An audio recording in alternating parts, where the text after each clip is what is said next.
This is the Cooler Livewell 2.0. This is my second time. Made this one a little smaller. The bilge pump, everything's inside.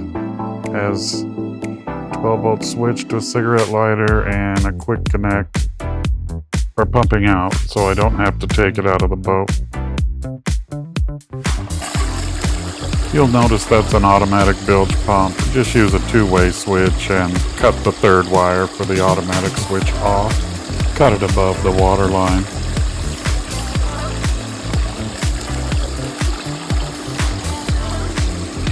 Make sure you get the quick connect fitting with the one-way valve. Or you'll need to install a ball valve so you can turn the flow of water on and off.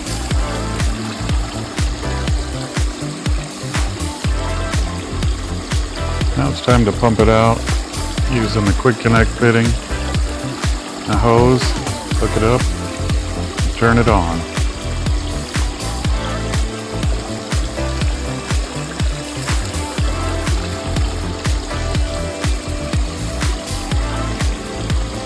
It only took 11 minutes to empty.